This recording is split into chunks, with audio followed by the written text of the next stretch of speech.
बायका म्हणतात की डॉक्टर माझी ना पाळी नॉर्मल आहे, फक्त मला नॉर्मली गाठी जातात. तर नॉर्मली मेन्स्ट्रुअल पिरियडमध्ये गाठी जाणं इज नॉट अ नॉर्मल फेनॉमिनन. ही एक लक्षात घेण्याची गोष्ट आहे की menstrual blood should not clot. पूर्ण पाळीमध्ये तुमचं bleeding should be about 80 ml only. जेव्हा मेन्स्ट्रुअल ब्लड क्लॉट होतं म्हणजे तुमची बॉडी एक्सेसिव्ह ब्लिडिंग देते. आणि असं झालं की हळूहळू बायकांना मग फटीग, टायर्डनेस, थकवा, पॅलर, केस गळणं, केस ड्राय होणं, इथे ब्लॅक पॅचेस येणं, हे सगळं व्हायला लागतं. म्हणून ज्या पण बाईला हेवी ब्लिडिंग होतंय म्हणजे तिला क्लॉट्स छोटे किंवा मोठ्या मात्रेत जात असतील, एक सोनोग्राफी करून युट्रसला बघणं जरुरी आहे. मोस्ट कॉमनली त्यांना एकतर फायब्रॉइड असू शकतं किंवा ॲडिनोमायोसिस असू शकतं. आणि fibroids are seen in 70%, adenomyosis in almost 40 to 50%. आणि ह्याच्यामुळे काय होतं, फायब्रॉइड्स युजली वॉलमध्ये स्टार्ट होतात, ते वरती जाऊ शकतात किंवा कॅव्हिटीमध्ये जाऊ शकतात. फायब्रॉइड कुठल्या पोझिशनमध्ये आहे त्या लोकेशनवर डिपेंडंट असतं की पेशंटचे सिम्पटम्स काय असतील. जिला कॅव्हिटीमध्ये फायब्रॉइड आहेत तिला मूल व्हायला त्रास होईल कारण मूल तिथे राहू शकणार नाही. जिला वॉलमध्ये फायब्रॉइड्स आहेत तिला हेवी ब्लिडिंग होईल कारण युट्रसच्या लायनिंगचे वेसल्स अशा क्रिस क्रॉस असतात मसल बरोबर. तर तिथे मध्ये फायब्रॉइड आल्यामुळे मग तो युट्रस कॉन्ट्रॅक्ट होऊ शकत नाही, म्हणून भरपूर ब्लिडिंग जातं. तर ब्लिडिंग मोर इन ड्युरेशन किंवा इन क्वांटिटी. म्हणजे काय की मला ब्लिडिंग 8 दिवस किंवा 10 दिवस जातं आणि मला 21 दिवसात पाळी येते, दिस इज ऑल्सो ॲबनॉर्मल. किंवा मला 4च दिवस ब्लिडिंग जातं पण मला एवढं ब्लिडिंग जातं की मी उठले की बेडशीट्सवर पण ब्लड असतं, किंवा मी टॉयलेटमध्ये गेले की असे क्लॉट्स, जेलीसारखे क्लॉट्स पडतात. So that is also abnormal bleeding. So anything abnormal जे असेल ते त्वरित तुम्ही तुमच्या गायनेकॉलॉजिस्टकडे जा, सोनोग्राफी करा, बघा. हॉर्मोनल आहे, पेरिमेनोपॉझल आहे म्हणून अंगावरती काढू नका. Very important. आणि मग त्याच्याकरता ट्रीटमेंट भरपूर आहे, सगळ्यांनाच माहिती आहे, आपण मिनिमल ॲक्सेसमध्ये करू शकतो. आणि प्रत्येक पेशंट जिला मेनोपॉझली हेवी ब्लिडिंग आहे तिला युट्रस काढावंच लागतं असं नाही. अशा भरपूरशा ट्रीटमेंट्स आहेत ज्याच्यामध्ये आम्ही युट्रस कॉन्झर्व करतो. युट्रस काढायची गरज नसते कारण आम्ही म्हणतो की जेवढे ऑर्गन्स आपण प्रिझर्व करू शकतो तेवढं बरं. फक्त ब्रेस्ट करता मला अजून एक सांगायचं होतं तुला की सेल्फ ब्रेस्ट एक्झामिनेशन हे बायकांनी करणं फार जरुरी आहे. म्हणजे काय की 15 दिवसातून एकदा तुम्ही स्वतःला आरशाच्या समोर दोन्ही कमरेवर हात ठेवून बघा की दोन्ही ब्रेस्टची लेवल नॉर्मल आहे की नाही.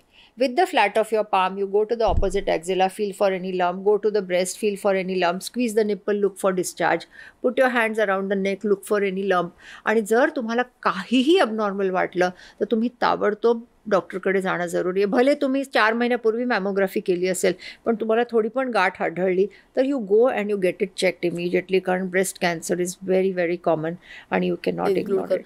ते झालं का रे आज आपल्या ह्या बेसिक तुम्हाला ब्रेक म्हणजे इंटेन्शन काय म्हणजे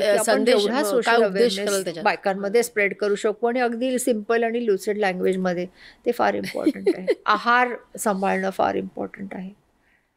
तर त्याच्याबद्दल तू आय एम शुअर तू डायटिशियन्स बरोबर बोलशील आणि तू सांगू शकशील.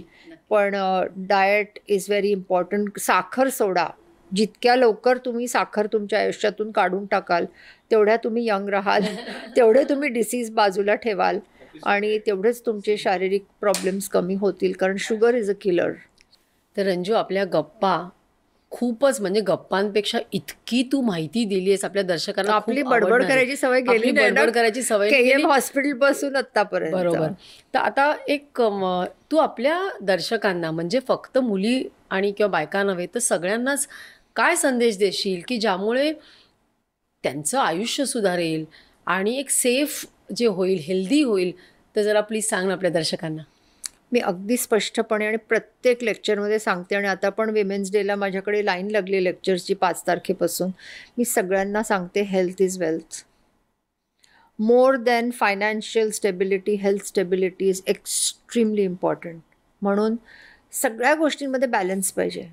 तुमच्या खाण्यामध्ये बॅलन्स पाहिजे. खाण्यामध्ये बॅलन्स म्हणजे तुम्ही तुमचं कॅलरिक इंटेक आणि एनर्जी एक्सपेंडिचर बरोबर ठेवा. तुम्ही रोज 10,000 स्टेप्स चालायलाच पाहिजे. तुम्ही भले कॉर्पोरेट जॉब करत असा, तुम्ही घरातली एखादी आदर्श गृहिणी असू शकता, तुम्ही कुठला पण जॉब करू शका, पण तुम्ही 10,000 स्टेप्स रोज चालायला पाहिजे. तुम्ही साखर जेवढ्या लवकर तुमच्या डाएटमधून काढू शकाल तेवढं बरं, कारण तुम्हाला माहिती आहे anybody can read Google and see sugar is a killer. म्हणून जेवढी तुम्ही साखर कमी खाल, इवन देवाच्या प्रसादामध्ये साखर असते म्हणून मी देवाचा लाडू खाल्ला म्हणून वजन नाही वाढत. No, portion control is very very very important. आम्ही लिटरली ज्या बायका पोस्ट डिलिव्हरी असतात ना त्यांना सांगतो की हे जे लाडू जे प्रिव्हियस बायकांना दिले जायचे ते का द्यायचे, कारण की त्या बायका 40 लोकांची गृहस्थी सांभाळत होत्या, त्या मॅलनरिश्ड असायच्या, त्यांच्या मागे 8-8 मुलं होती, एक हातात एक पोटात, आणि तेव्हा त्या मॅलनरिश्ड असताना आई ती लाडू घेऊन यायची की बाई हे तरी तुझ्या नरिशमेंट करता ठीक आहे, पण इथे एव्हरीथिंग ऑन द हाऊस आणि त्याच्यावरती हे डिंक आणि हे लाडू आणि हे तूप, मग त्याच्यामुळे वजन वाढून मग हायपोथायरॉइड आणि बाकीचे प्रॉब्लेम होतात. म्हणून पोस्ट डिलिव्हरी आयांना, आज्यांना आणि सासवांना हे म्हणजे समजवणं, मला मी काउन्सिलिंग सेशन घेते त्यांना की हिला डाएटमध्ये ह्या वस्तू द्या आणि ह्या वस्तू देऊ नका. जेवढे आपले फ्रेश नाश्ते आहेत ना, म्हणजे उपमा म्हणा, पोहा म्हणा, शिरा म्हणा, शेव उपमा म्हणा, पण प्रपोर्शनमध्ये आणि हे जे आपण जे स्नॅक्स, कुरकुरे, चुरचुरे, चकल्या, लाडू, जे आपण टी टाईम फरसाण खातो, हे अतिशय भयानक आहे त्या गोष्टी. त्यापेक्षा तुम्ही फ्रूट खा, व्यायाम करा, फॅमिली मेंबर्सशी बोला, मोबाईलमध्ये हरवून जाऊ नका. Please understand the value of interpersonal connection. आजकाल म्हाताऱ्या बायका डिमेन्शियामध्ये का जात आहेत, कारण त्या घरात आहेत पण त्यांच्याशी कोणी बोलत नाही. आणि आजकाल म्हणतायत काय डिमेन्शियामध्ये की तुमची इंटरॅक्शन ठेवा, नवीन गोष्टी ठेवा. I am so impressed by your mother. Look at her age, आणि त्या वयात त्या काय करतायत ते बघूनच मी म्हणजे I feel, I hope I am like her when I touch 80.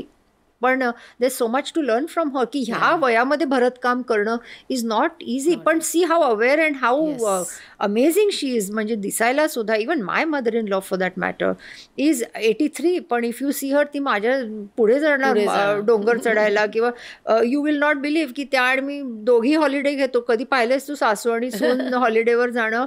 Austria, Switzerland, सगळीकडे मी आणि सासू फिरायला जातो. मी सांगते मजा करूयात. वाय?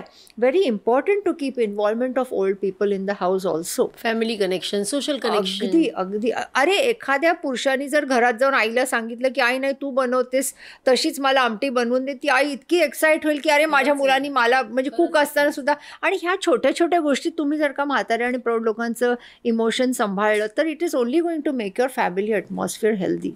शेवटी happiness is the biggest signal over here. म्हणून मी सांगितलं की वर्कप्लेस असू दे, घर असू दे, तुमचा स्टाफ असू दे, तुमची मुलं असू दे, तुमचा नवरा असू दे, however, but communication and happiness is a very very important message today. Manjiri, ही क्लिप शेवटपर्यंत बघितल्याबद्दल खूप खूप धन्यवाद. संपूर्ण एपिसोड बघण्यासाठी खाली दिलेल्या लिंकवर क्लिक करा आणि सर्व काही चॅनलला सबस्क्राईब करायला विसरू नका.